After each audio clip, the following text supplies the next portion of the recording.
नमस्कार दोस्तों, क्या आप जानना चाहते हैं कि अपने बेटे के विवाह में और विवाह के बाद पिता क्यों रोते हैं? इसका सबसे बड़ा कारण क्या है? दोस्तों, आज की कहानी आपको हिलाकर रख देगी, क्योंकि आज की इस कहानी में आपको पता चल जाएगा कि पिता और बेटी का प्रेम कैसा होता है। लेकिन वीडियो शुरू होने से पहले वीडियो को लाइक करके और जल्दी से एक बार कमेंट बॉक्स में सच्ची श्रद्धा से जय श्री कृष्णा राधे राधे जरूर लिखें, ताकि जगत के पालनहार भगवान श्री हरि का कृपा आप सभी पर सदा बना रहे। और चैनल को सब्सक्राइब जरूर करें, ताकि ऐसे ही प्राचीन कहानियों से आप हमेशा जुड़े रहें। चलिए बिना देर किए इस कहानी की शुरुआत करते हैं।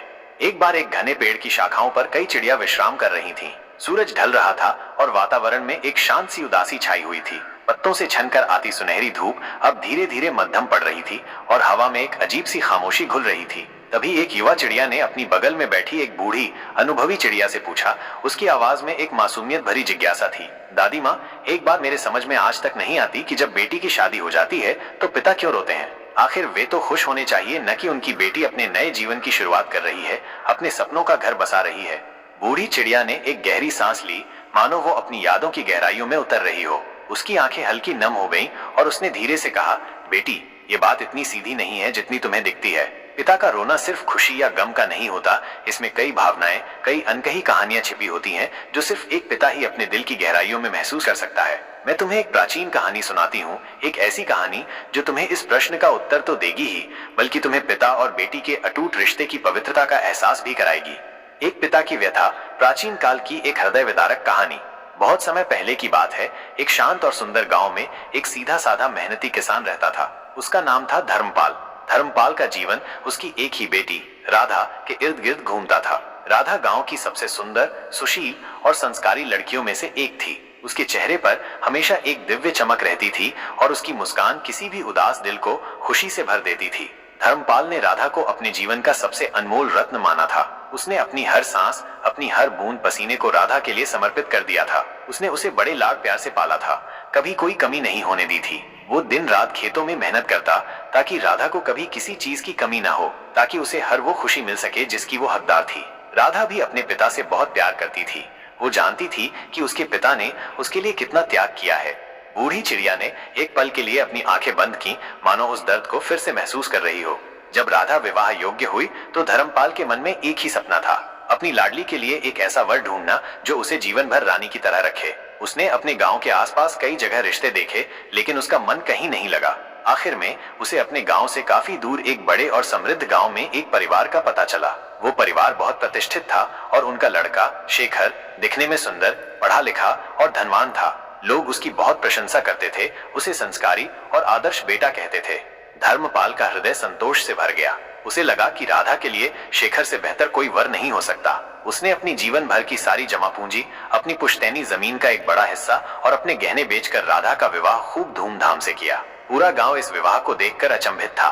धर्मपाल ने अपनी बेटी को ऐसे विदा किया जैसे वो अपने कलेजे का एक टुकड़ा, अपने शरीर का एक अभिन्न अंग उससे अलग कर रहा हो। उसकी आंखों से अश्रुधारा बह रही थी, पर उसने अपने मन को ये कहकर समझाया कि ये खुशी के आंसू हैं, क्योंकि उसकी लाडली एक अच्छे, सुखी घर में जा रही है, जहां उसे कभी कोई दुख नहीं होगा। उस समय उसे लगा कि उसके जीवन का सबसे बड़ा कर्तव्य पूरा हो गया है। परंतु किस्मत को कुछ और ही मंजूर था। नियति ने उस पिता के लिए एक ऐसा दर्द लिखा था जिसकी उसने कभी कल्पना भी नहीं की थी। बूढ़ी चिड़िया की आवाज में अब दर्द और निराशा साफ झलक रही थी। कुछ ही महीनों बाद धर्मपाल को एक ऐसी खबर मिली जिसने उसके पैरों तले जमीन खिसका दी। गांव के एक व्यक्ति ने बताया कि शेखर, जिसे वो एक आदर्श बेटा समझता था, असल में एक भयानक शराबी और जुआरी है। वो हर रात नशे में धुत होकर घर आता है और अपनी पत्नी राधा को बेरहमी से मारता पीटता है। इतना ही नहीं, वो उसे मानसिक रूप से भी प्रताड़ित करता है, उसके मायके वालों को गालियां देता है और जुए में अपनी सारी दौलत गंवा रहा है। उसने उस परिवार की इज्जत मिट्टी में मिला दी थी। धर्मपाल का दिल टूट गया। उसे लगा जैसे किसी ने उसके सीने में खंजर घोंप दिया हो।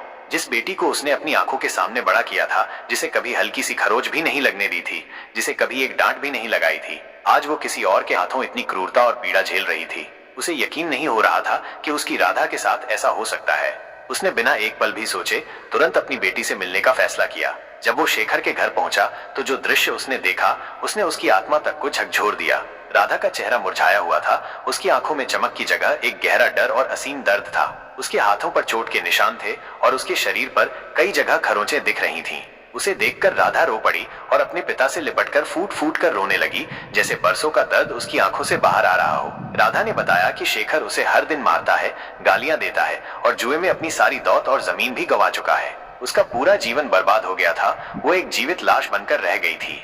धर्मपाल ने अपनी बेटी को उसी क्षण अपने साथ वापस घर ले जाने का निर्णय लिया। उसने समाज और लोगों की किसी भी बात की परवाह नहीं की। लोग क्या कहेंगे, समाज क्या सोचेगा, इस बात से उसे कोई फर्क नहीं पड़ा। उसके लिए उसकी बेटी की खुशियों से बढ़कर कुछ भी नहीं था। उसने अपनी बेटी को अपने पास रखा और उसे फिर से खुश देखने की कोशिश की। उसने दिन रात राधा की सेवा की, उसे समझाया, उसे सांत्वना दी, लेकिन हर बार जब वो राधा के मुरझाए चेहरे को देखता, उसकी आंखों में छिपे दर्द को महसूस करता, तो उसे अपने फैसले पर पछतावा होता। वो सोचता, मैंने मेरी बेटी के लिए क्या सोचा था और क्या हो गया। मेरी एक गलती ने मेरी बेटी का जीवन नर्क बना दिया। उसके दिल में एक गहरा असाध्य दर्द और कसक बैठ गई थी जो कभी नहीं मिटने वाली थी। बेटी, इसी दर्द और कसक के कारण पिता रोते हैं। ये सिर्फ विदाई के आंसू नहीं होते।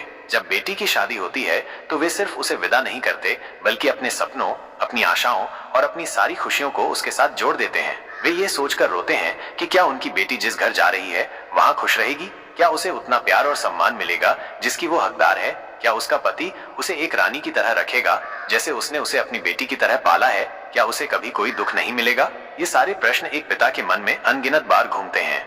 धर्मपाल हर रात रोता था, उसकी तकिए आंसुओं से भीग जाती थी। वो ये सोचकर रोता था कि उसकी बेटी का जीवन कैसे होगा, क्या वो कभी खुश रह पाएगी। उसे डर था कि कहीं राधा को भी ऐसी ही पीड़ा न झेलनी पड़े जैसी उस प्राचीन काल की बेटी ने झेली थी। यह डर, यह अनिश्चितता और अपनी बेटी के भविष्य की चिंता ही पिता को रुलाती है। यह रोना सिर्फ विदाई का नहीं, बल्कि आने वाले जीवन की अनिश्चितता, अपनी बेटी की खुशी के लिए एक प्रार्थना और एक अटूट प्रेम का होता है। बेटी का विवाह इन 4 घरों में कभी नहीं होना चाहिए। एक महत्वपूर्ण सीख। बूढ़ी चिड़िया ने अपनी बात समाप्त करते हुए कहा, इस कहानी से हमें एक बहुत बड़ी और महत्वपूर्ण सीख मिलती है। बेटी का विवाह कभी भी ऐसे घरों में नहीं करना चाहिए जहां ये 4 बातें मौजूद हों। 1. शराबी और जुआरी व्यक्ति का घर। जिस घर में पति या घर का कोई मुख्य सदस्य नशेड़ी और जुआरी हो, वहां बेटी का जीवन कभी सुखी नहीं रह सकता। ऐसे लोग अपनी आदतों के गुलाम होते हैं और अपने परिवार को न केवल आर्थिक रूप से बर्बाद करते हैं, बल्कि शारीरिक और मानसिक रूप से भी पत्नी को प्रताड़ित करते हैं। ऐसे घर में बेटी को कभी सम्मान और सुरक्षा नहीं मिलती।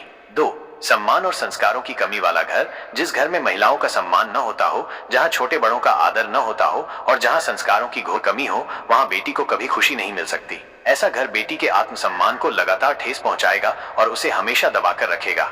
ऐसे माहौल में बेटी का आत्मविश्वास पूरी तरह टूट जाता है। 3. झूठ, फरेब और धोखाधड़ी वाला घर। जिस घर में झूठ, फरेब और धोखाधड़ी का माहौल हो, जहां रिश्तों में पारदर्शिता न हो और जहां हर बात पर छल कपट किया जाता हो, वहां बेटी का जीवन हमेशा संदेह और अविश्वास से घिरा रहेगा। ऐसे लोग कभी भी ईमानदारी से रिश्ते नहीं निभाते और बेटी को हमेशा मानसिक तनाव में रखेंगे। उसका मन कभी शांत नहीं रह पाएगा। 4. दहेज के लोभी और लालची लोग। जिस घर में बेटी को दहेज की वस्तु समझा जाए, जहां धन और लालच को रिश्तों से ऊपर रखा जाए, ऐसे घरों में बेटी का विवाह कभी नहीं करना चाहिए। ऐसे लोग बेटी को प्यार और सम्मान नहीं, बल्कि सिर्फ धन की दृष्टि से देखते हैं। दहेज की मांग करने वाले लोग कभी भी बेटी को सुख नहीं दे सकते, वे उसे एक बोझ समझेंगे।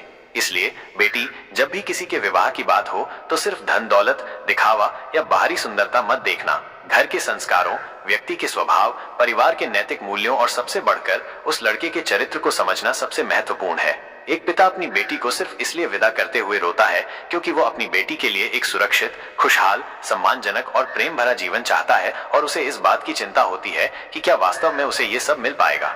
बूढ़ी चिड़िया की कहानी सुनकर युवा चिड़िया की आंखों में भी आंसू आ गए। उसे अब अच्छी तरह समझ में आ गया था कि पिता के आंसुओं के पीछे कितना गहरा प्रेम, असीम चिंता और निस्वार्थ बलिदान छिपा होता है। उसने मन ही मन संकल्प लिया कि वो इस सीख को हमेशा याद रखेगी और दूसरों को भी बताएगी। ऐसी ही और हृदय स्पर्शी और प्राचीन कहानियों से जुड़े रहने के लिए हमारे चैनल को सब्सक्राइब करना न भूलें। धन्यवाद।